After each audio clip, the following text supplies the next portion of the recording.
Hi, this is Dr. Christopher Perrin, and welcome to this episode of The Christopher Perrin Show, where we're going to consider the great idea of virtue. It's a master idea. We're not always sure what we mean when we use the word virtue, are we?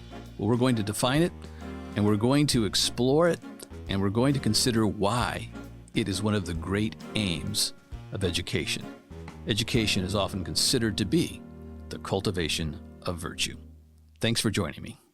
Hi, this is Christopher Perrin, and welcome to this podcast episode, which is on the great idea of virtue. What is virtue? It's another one of these words that is a kind of an echo of an echo. We use the word, we talk about virtual reality, we talk about virtue signaling. The word is in our vocabulary, but it's traditional and well-recognized older meaning, well, maybe it's not that well-recognized. Virtue. When some folks think of this word virtue, they think about, well, the Victorian era and straight-laced morality from the age of Queen Victoria. We think about the virtuous woman, which, well, means a woman who doesn't sleep around. So it sometimes connotes a kind of prudishness, virtue. But that's not what it has traditionally meant. Virtue is a strong word because it comes from virtus in Latin, which means courage, manliness. But it also means excellence of any kind. In fact, the Greek word for which virtus is a translation was arete. And arete in Greek was also this very important word, for example, that connotes excellence, human excellence of all kinds. Could I say of virtually all kinds? Odysseus, for example, in the Odyssey, has a number of human excellences. He is good at, say, slaughtering an ox and making a barbecue. That was arete. He was a great navigator. He knew how to build a ship, sail a ship, command men. Well, that was considered arete. He was also a pretty good athlete, pretty fast, and if you've read the end of the Odyssey, extremely good and lethal with a bow and arrow. But he could also kind of on the spot give a great extemporaneous oration before a prince or king. He was a great rhetor, and that was considered arete or excellence. So you see, even in this great work by Homer, arete or virtue is a broad concept of realizing one's full humanity. And this word virtue and this idea of virtue was one of the great aims of education. Virtue and eloquence and wisdom were the three typical standard great aims of the educated life. So, have you thought about that with your own life and students, your own children? Education is the cultivation of virtue? Well, how can it be that? We don't even know what virtue is. To further define virtus from the Latin, it's from the Latin vir and then virtus. The Latin word vir, V-I-R, simply meant man. And so, coming into one's own as a human being, whether a man or a woman, was virtus. And yes, it could mean courage, as in a man who was manly, but it meant excellence of all kinds. And this excellence could be divided into various categories, and it was. So we have, for example, the moral virtues. The moral virtues are virtues that we acquire that help us to become fully human in regards to our own capacities, but particularly our relationships with other humans or our neighbors. And the four cardinal virtues that defined the moral man to the Greeks and Romans, and picked up by the Christians as well, were these four. They were prudence or wisdom, could be translated either way. Often in the Latin it would be prudentia. In the Greek it would be phronesis. Prudence or wisdom, and then justice, temperance, and courage. If you could grow in these four areas, grow fully in these four areas, you'd be considered to be kind of an ideal human being, according to the virtue tradition of the Greeks and the Romans. And the end of an education was to fully mature in these four areas. It's hard to define virtue, but it's hard to define prudence or wisdom as well. It's hard to define temperance. Who knows what temperance is anymore? Well, we'll get to those in this podcast. But for right now, we're looking at the general idea of virtue and the four cardinal virtues, which were considered to be hinge virtues. In other words, virtues on which everything else in humanity seemed to revolve. From cardo cardinus, which meant hinge. Now you're thinking, why was the cardinal, the red bird, the cardinal, called a cardinal? It wasn't because they have hinged claws or something. It was because the Catholic cardinals would wear red, and they were considered to be prepared for martyrdom, and they were considered to be kind of the hinges of the Catholic Church. So the red robes of the cardinal gave way to the red cardinal that you see, say, in the state of Virginia or here in Pennsylvania. So the hinge virtues were these four cardinal virtues. There's already an episode on wisdom.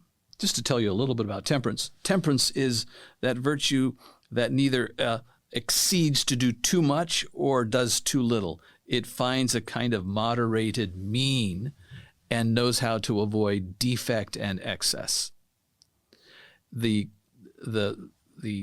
virtue of courage or fortitude was, well, being strong in the midst of things that might cause you to quail and fear and not go forward, but to stand against fear, to stand against intimidation, to stand against your own fears and your own laziness and your own concerns and go forward doing a good thing even when it might be difficult to do so.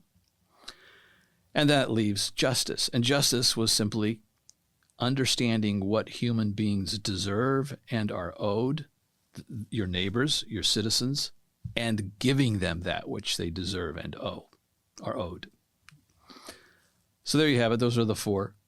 And, well, I didn't mention wisdom. Wisdom is that sense of comprehensively understanding how the world works, part to whole, and knowing what to do in various circumstances, knowing what to do and what to say, based on experience, learning, friendship, study. It was a slowly acquired virtue, and it was considered often to be that which governed all of the other virtues. Prudentia, prudence.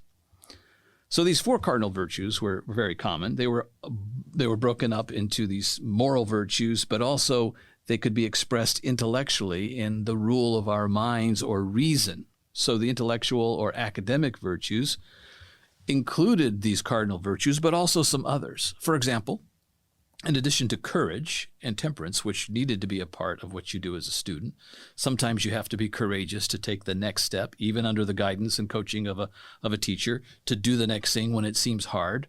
That takes courage. That takes fortitude. Students need to have it.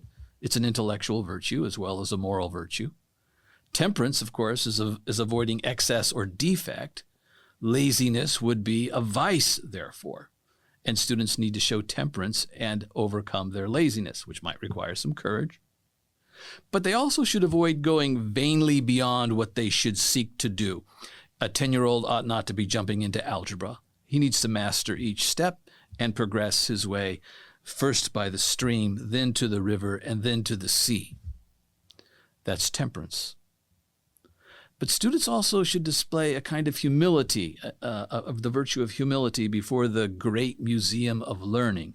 They should learn to see that their knowledge is small in light of everything that could be known, and that they need a teacher. They need instruction. They need help. Isn't that true of all of us? We never really get to the point where we become masters of all knowledge, and so there's always a kind of humility that should characterize our life as a student, as an ongoing student, even when we're a teacher. Constancy, industry, and diligence would be another way of describing that virtue of staying with a task over a long period of time until we reach mastery and greater understanding.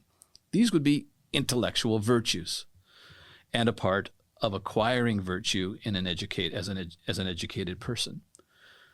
Then there were civic virtues. These are the virtues that we need as we engage in neighborly relationships with our neighbors, our friends, and fellow citizens. And you can see that justice needs to be present here too as a civic virtue, giving to each person what they deserve.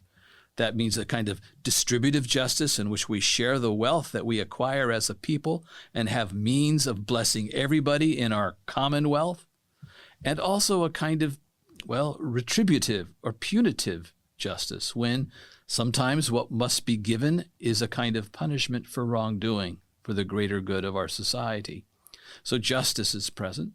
Think about all of our commentary and our concerns about justice today in the 21st century.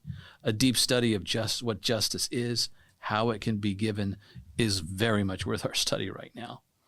But there's also a kind of, enterprise that's a virtue of citizens today, and that we should make sure that we are seeking to help others by using our freedoms to create, to explore, and to be adventuresome, and to try to do something that would bless everybody in our commonwealth, a kind of resourcefulness. And there's also a kind of responsibility that comes as a civic virtue to stay informed, to give ourselves to keeping up with what is happening in our society so that we can properly and wisely speak into the deliberations and concerns and decisions that are before us as a body politic. So there are civic virtues. Just think about, let's call it citizenship and respect. There's a place for listening to others, for hearing one another out, for having thoughtful deliberation and discussion where we truly weigh matters before we decide. And it seems to me that often we are quick to judge, quick to decide, and already seem to know what should be done before there's any deliberation or discussion. Okay, so moral virtues, intellectual virtues, civic virtues. There was also another category of virtue called the theological virtues. And this, of course, is something that's come because of the advent of Christianity into the world.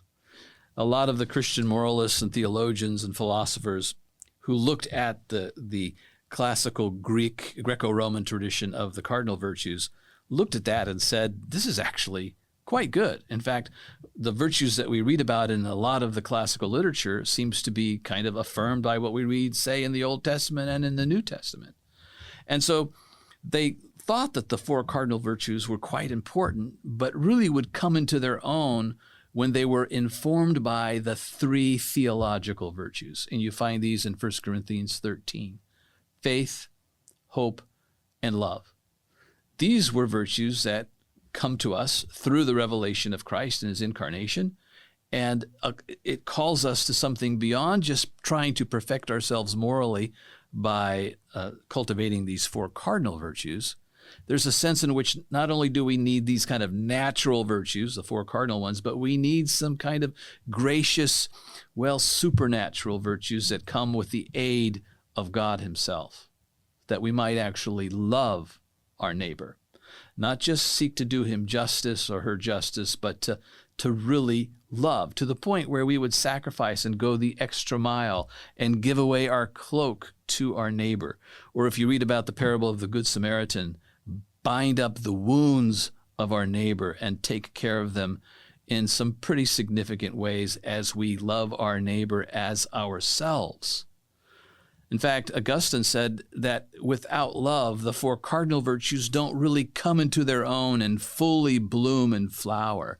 And he says that each of the four cardinal virtues can be seen as love in action and find themselves really fully realized as love in action.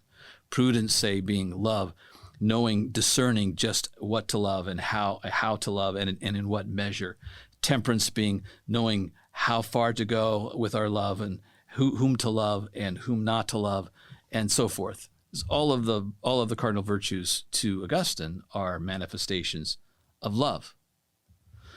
So it's good to know these, the four cardinal virtues and the three theological virtues, and understand that they're really important in the tradition. It's also worth noting this fact about the virtues. They were often considered to be formed by habit.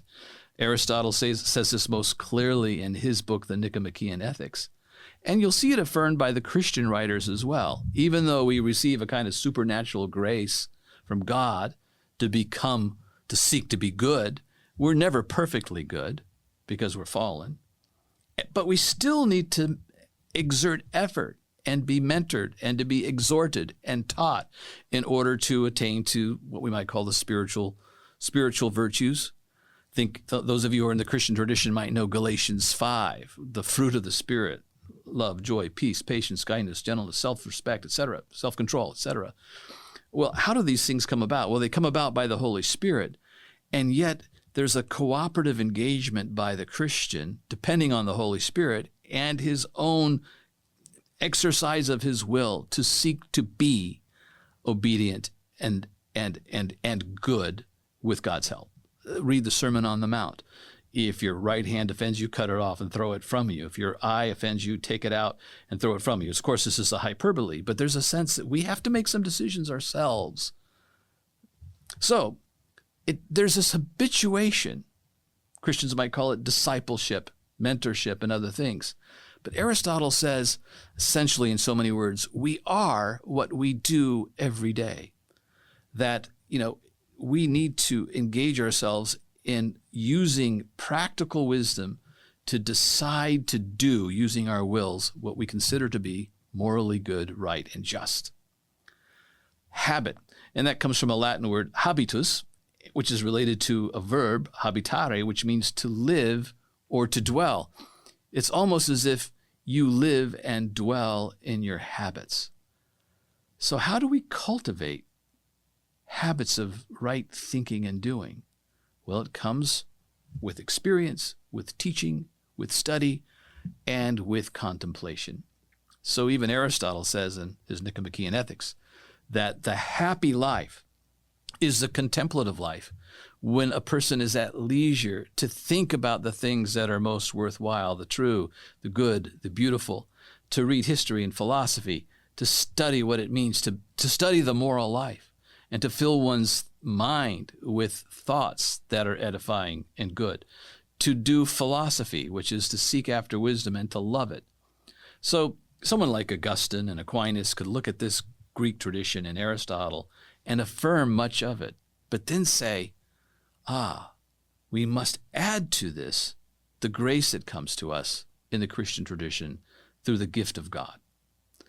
There's a kind of supernatural aid that all of us need to be virtuous. So while we want to be temperate and we want to be just and we want to be prudent, we also want to be holy, and that's going to require help and aid from God himself.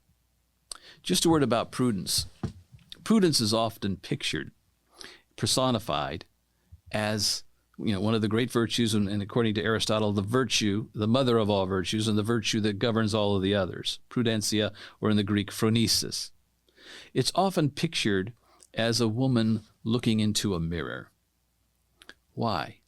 Because prudence is a kind of self-knowledge. You can remember Socrates saying, "Know thyself." We look into the mirror to know who we are, that we might be able to properly exercise our will and conform it to the good.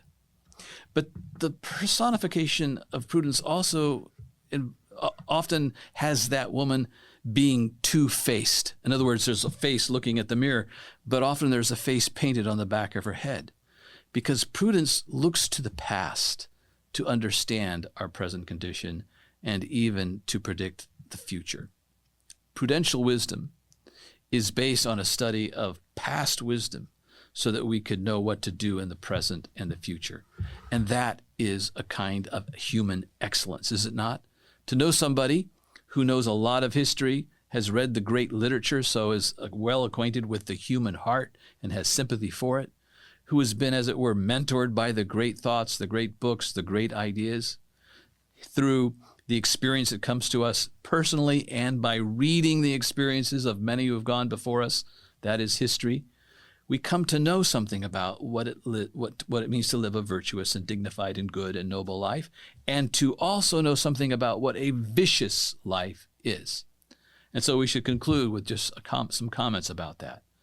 Harmony is what we seek as we try to live a virtuous life, having all aspects of our personality, our learning, our understanding of the past, the present, and the future in a kind of balanced harmony that is good, and a harmonious soul, and a soul that is in harmony with the world as it is given to us. But there's a kind of discord that we also sense in our own lives, and we're trying to resolve that discord into this kind of moral or virtuous harmony. So we can think of the virtuous life as a kind of harmonized life. But there's discord and there's disorder. Augustine says that we should order our loves and our affections. But when our affections become disordered and corrupted and distorted, well, we're not in harmony. We have discord. We have the opposite of peace in our lives. That's because there's something called vice. Each one of these virtues has its own corresponding vice. And that would be the vicious life if we follow those vices. So virtue and vice need to be considered together. You know some of the opposites. What's the opposite of wisdom? Well, it's folly, right? Well, what's the opposite, say, of courage or fortitude? Well, it's cowardice. What's the opposite of temperance? Well, it's unrestrained action of any kind, because temperance is a restrained, ordered action. And what's the opposite of justice? Well, it's the corruption of justice or injustice, and it takes many forms as well. Well, thank you for joining me for this episode of the Christopher Perrin Show, where we've considered the great idea of virtue. We'll be looking at many other virtues in future episodes, and we'll also be looking at the idea of vice. Just as we have to name and explore and understand the virtues, we also have to understand the corresponding vices. Join me for some of those later episodes on the Christopher Perrin Show. Thanks for watching. This podcast is brought to you by the True North Podcast Network, produced by Classical Academic Press. For more information on the Christopher Perrin Show and other shows on the True North Podcast Network, visit us on the web at www.truenorth.fm.